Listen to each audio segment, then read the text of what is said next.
Welcome back to the Shady Corner Lewdcast. I'm Shades, and today we're here with voice actress Ko Clover, otherwise known as Ko. She is in Love and Sex Second Base as Cleo. I think she's done a few dojins for dojins.com, one of them being Zero Suit Samus. She's also played Muriel in Elf Enchanter Arousing Anima. And she plays three characters that we've not announced for Shady Lewdcast yet, so unfortunately we can't talk about them tonight. How are you doing tonight? Oh my gosh, I'm doing great. I was so excited for everything that, I got to thinking about it. And I was just like, you know what? I can't sleep. So I just pretty much stayed up playing video games. Oh, well, thank you so much. I'm absolutely honored to be able to talk to you. I know how busy you voice actresses are, so. Oh my gosh. I mean, it's so weird. I had a dead spot all the way from October to I think like May this year. Mm. So October 2018 till May this year. And then just all of a sudden, just cast after cast after cast. And I was like, whoa, I was not expecting this. It sort of comes in waves, really, doesn't it? It does. I Mm-hmm. noticed that summer tends to be a little more busy. Mm-hmm. Um, Yeah. what got you into voice acting? What made you want to take the dive to do it? For not safe for work voice acting? Well, for safer work to start with. Well, I actually grew up with a love for the theater, and so I'm actually a trained stage actor, and I went to film school, and so I'm also a trained film actor, and I've loved anime ever since I was really, really young. I grew up watching The Ronin Warriors, which came on Netflix before Toonami, not Netflix, oh my gosh, which came on Cartoon Network before before Toonami even existed. It was The Ronin Warriors, and then Thundercats, and then I think Sailor Moon came on after that, and really what I cared the most about was Sailor Moon, and I loved Sailor Moon, and I wanted to be Sailor Jupiter, and so it's just I kind of was like when I realized that people made them, like it's not just a show that magically appears on the TV box. Mm. I was like, oh, I want to make the cartoons. So I wanted to be an animator and I started training for that. But then after I, kind of delved more into acting, I thought, you know what? I could still bring those characters to life, but in a different way. And that's kind of how I got involved in voice acting. You've done so much. That's so crazy. You're such a Yeah, creative person. That's amazing.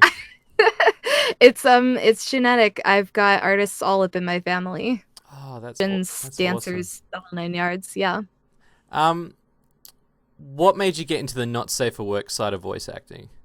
Funnily enough, I started doing not safe for work voice acting to practice my voice acting in the first place. I it's funny because sort of the thing that I became known for, especially when first starting out, was that very low, sultry voice that people seem to really like. And it's funny because that's like it's funny that it's my signature now because I used to actually like I got a note from one of my instructors back in school and she actually said, "I don't think you even hear how high your natural speaking voice is." So, I had to work really, really hard at lowering my voice and getting a good chest resonance going so that I could sound really like more commanding and but now that's just how it ended up. Wow. So going into the not safe work side, do you find it hard to separate the two, or do you kind of meld them together, the safe work and not safe work side? I've never really believed in I don't put my name on something that I wouldn't feel comfortable putting my name on, whether it's, Co or whether it's my Safe for Work account. But problem is that stigma does exist in our current market, and some people just won't hire you if you do not Safe for Work Mm-hmm. stuff as well. So I have a Safe for Work account in case people would rather not be associated with my not Safe for Work account, but I mean, I don't particularly like try to hide it, but I'm not exactly gonna come out and be like, "Hey, Mm-hmm. here's my thing," you know. What made you come up with KO Clover or Co? I It kind of comes from this old nickname that I used to have, and basically it's just a short version of that. Okay. Okay. Yeah. Um, which do you prefer? Do you prefer doing safe work stuff, or do you prefer doing not safe work stuff? Honestly, it's apples and oranges. I mean, you really like both for two completely different reasons. I have always been really passionate about the kink community, and I've always been really passionate about sex education and the destigmatization of fetishes and kinks. And so, like, the psychology behind it, I kind of feel like if people like can see and understand that like they're not alone in these crazy kinks they have, Mhm. then maybe it'll help them kind of feel more confident, that you don't have to hide that you're into feet, or you don't have to hide that you're into um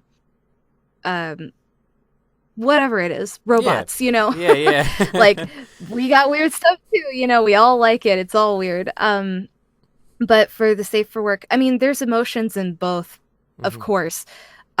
Safe for work stuff can be really mentally fulfilling for like the mental health side, because some people have like demons and emotional scars, and they can really like work through that sometimes through acting. And so honestly, it's just I don't know. I mean, I really like them both, just for two totally different reasons. That is such a humble answer. I love it. Um, what's been the best role you've done so far? Oh my god, I have to pick just I one? know I'm putting the pressure on, and you can't say my stuff. So Ah, darn, that yeah, was totally it. yeah. What? There's got to be um, one that you think that you were like, yes, I really nailed that one. you know what? It's it's probably got to be Love and Sex, Wow. because I really feel like the character that I have, Cleo, is a lot like me as a person. She's kind of spiky on the outside and has a really tough exterior. Uh, you know, because everybody's been a little hurt before, but everybody deals with that hurt Hmm. differently. And so, kind of nice to kind of relive that initial being afraid of getting close to people, and then realizing that people aren't all bad. And there's some really awesome, great, worthy people when you just like let some people in. So I really like Cleo for that reason, because she kind of reminds me of me in a less, how do I put it, enlightened state. But I really want to see, like, I want to take that journey with Cleo, so I'm excited. Oh, that's awesome. Um, what's the normal warm up routine like for you when you're about to turn on the microphone and you start doing these weird like noises in the microphone? What's the routine you do? Oh my god. I have a surprisingly extensive one, because I really, really, really like to make sure that I'm super duper warm, especially depending on what it's gonna call for. Hmm. But I usually like to start with a physical warm up. I'll, kind of shake everything out and wake up my ribs and my chest and my throat and everything. And then after that, I'll go into some speech vocal warm ups, just like making sounds. It's like huh, m, d, t, d, t, and I'll kind of progress into tongue twisters and just basically like saying a word that's hard to say for most people. Like, I can't say rural. Like, the opposite of urban is Oh, rural, rural. rural. I Yeah, can't, yeah, nobody it's can say it. It's so no, hard. because it's basically like you're taking the U out and it's just four R's right next to each other. So you're just saying rural. Yeah, Yeah, I get that's you. exactly It sounds like correct. a really mad dog kind of growling at you at the gate, going Yeah. rural. Yeah. Yeah. Okay.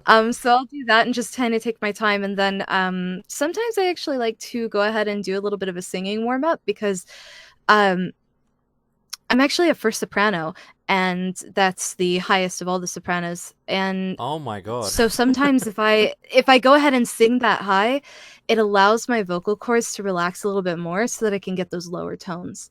When you sing though, And if you have the window open, do birds literally fly in and land on your shoulder while you're singing? I wish they would. I love birds. No, usually I just wait until everybody's out of the house so nobody can tell me to shut up. um, who inspires you to do voice acting in the not safe for work sector? Oh boy. It's gonna sound so silly. I've probably told her this, and it would be horrible if she found out this way, but there are definitely a few key people. I have had a lot of personal friends who I don't know if they'd be comfortable with me saying them, so I won't. But they were the ones who like really pushed for me to start up a Patreon, and they were like, like you're too good to be doing this for free, and so you really should be monetizing your work. Like seriously, go for it, because seriously, I believe in you. And I'm like, oh, what, really? No. And one of the first key people to help me out in the VA community was Miss Moonified, and she has helped so much with business advice and general advice, and she's just great. She's always spreading positivity, and I really like she's her. Absolutely lovely. She's done a number of voices for me as well, and she's just a picture of positivity all the time. Every time she messages me, I'm like, oh, thank you. It was so weird because I looked at the time that I had joined Twitter, and it actually looked like, now I could be wrong because she could be on a different account, but it looked like I had actually joined Twitter before her, and I was like, this is some crazy coincidence. A purple cat girl with green eyes and a pink cat girl with blue eyes. I was like, we have to. And then she posted this one really, really cute Twitter art by an artist, and it looked like exactly Sailor Moon style, and I was like, we need to commission this soon. And she was like, oh my god, yes. And she's just been so accepting. And I know that there's like a stereotype that actors, especially actresses, are like really competitive and bitchy and stuff, but honestly that's not the case. But it's still really refreshing to A, be reminded that's not the case, but B, also to learn that that's not the case in the not safe for work community as well. What are the things you do when you're not working on voice acting stuff? I don't mean like working another job or anything. I mean like when the microphone's off and you're just like, it's me time. What do you do? Well, I mean, one of the things that I do is actually I do covers on the side as well. So the microphone is very rarely off. And I think my next cover I want to do is I Remember You from Adventure Time that Marceline the Vampire Queen sings with Simon. It's a very, very touching song. I cry every time I think about it, but I really love that song. And but what I do outside of that, I love playing video games, and I really like to master what I learn. So I really like playing Bloodborne because, you really have to get good at the game. And I do really like to play League of Legends. I know a lot of people, it's cool to say, oh, whatever, League of Legends for casuals. And I get that, I do. But I still really like to practice my skills. So what? I love watching King of the Hill. You like watching you're literally watching like the meme show. I always watch King of the Hill. I did not understand it before. I'm not a native Texan. So when I moved to Texas, I didn't get it at first before I moved to Texas. Yeah. Then I moved to Texas and I understood everything. Like after I've been here for so long, I'm just like, this is oh my god. I was watching this episode where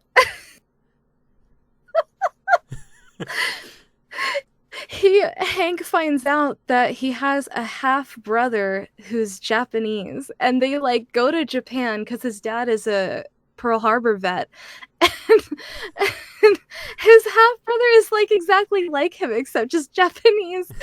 And he's like, they've all got crazy accents, and I'm not gonna do it and sound potentially offensive, but he was like, I work in robots, they're clean, they're reliable. And Hank was just like, wow, that sounds just like propane.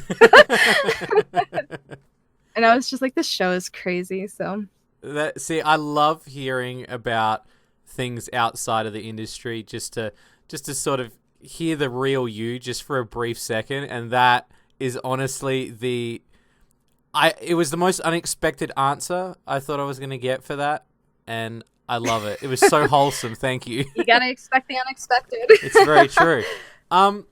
What's a role that you would absolutely die for?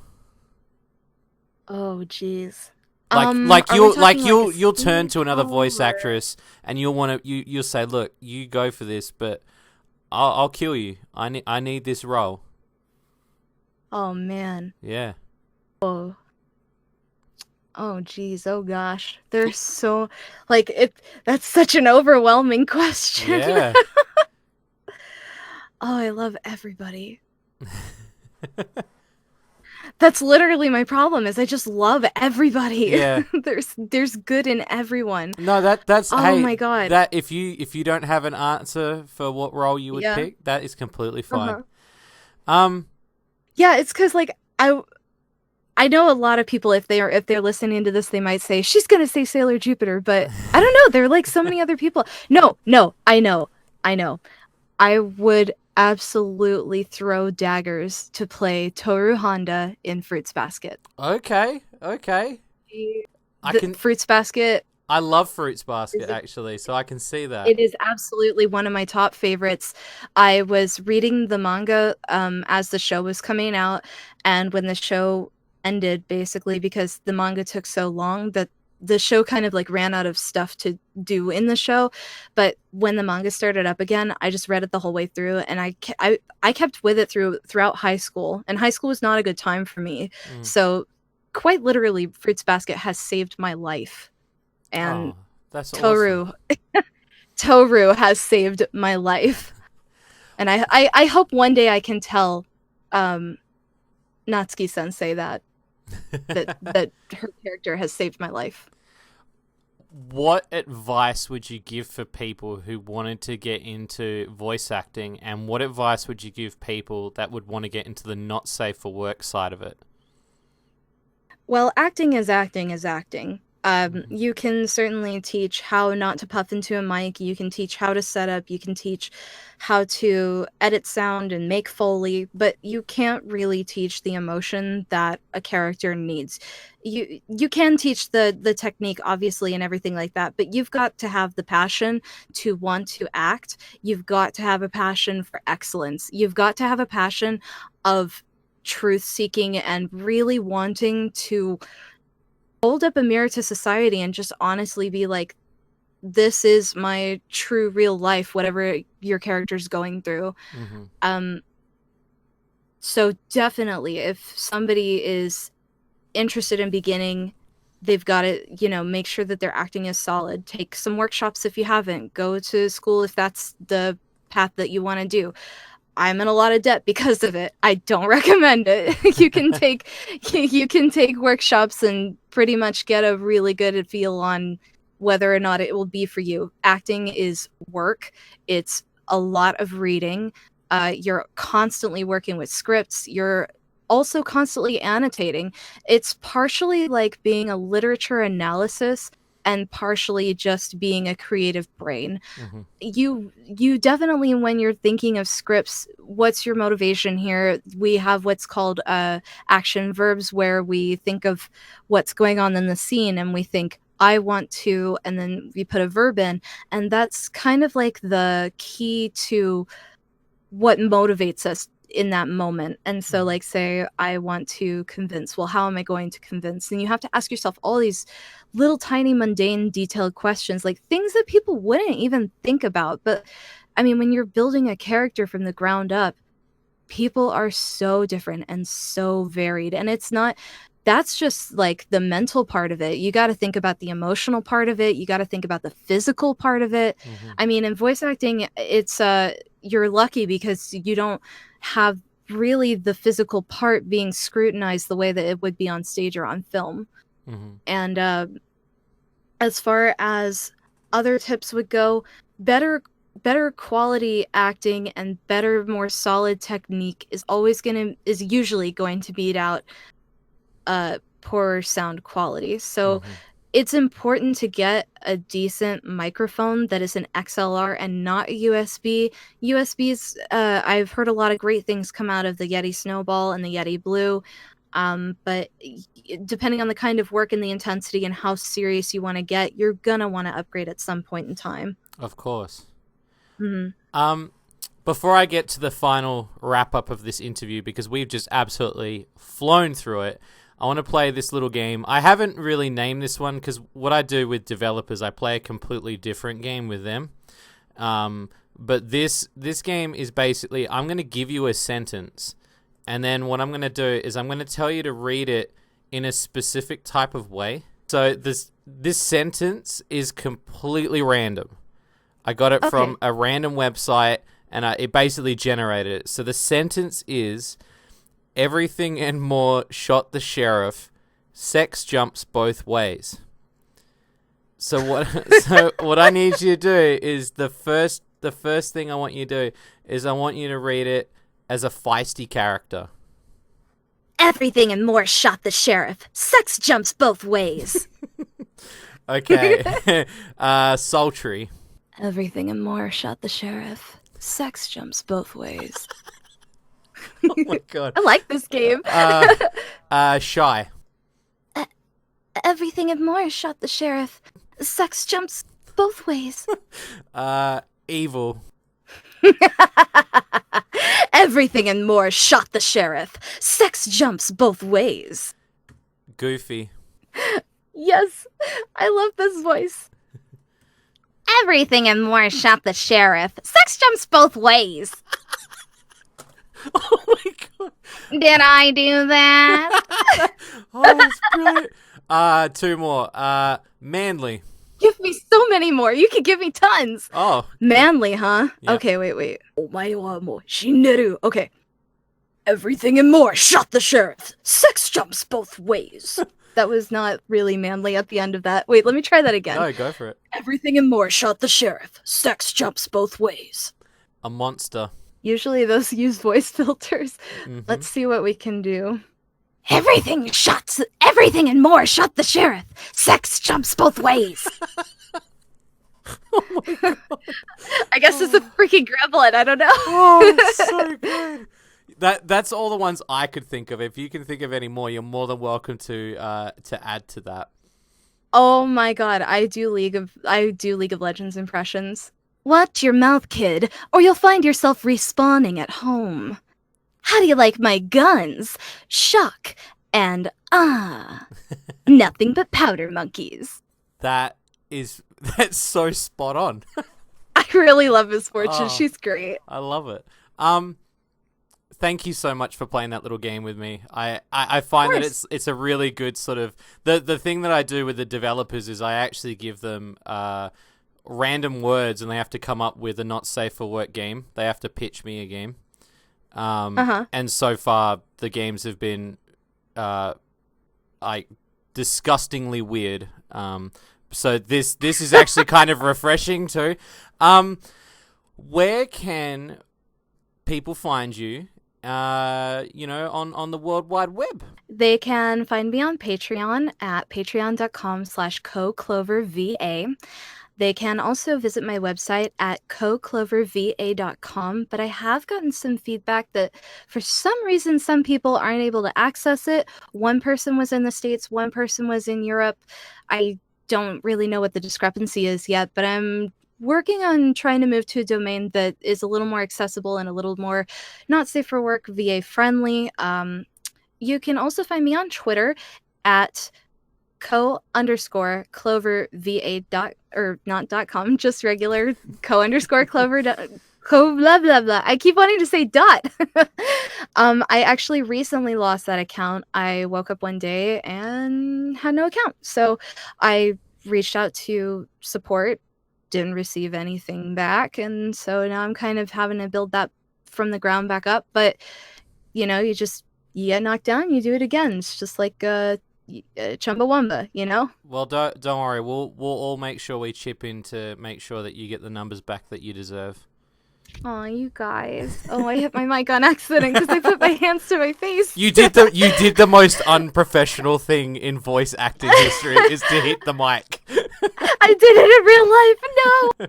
No. But thank you so much for taking the time out to speak with me today. Yes, and whatever you want to do, seriously, I know it sounds overwhelming. Just do it. Just start. Even if you're like, what do I need to start? Make that list. That's doing it.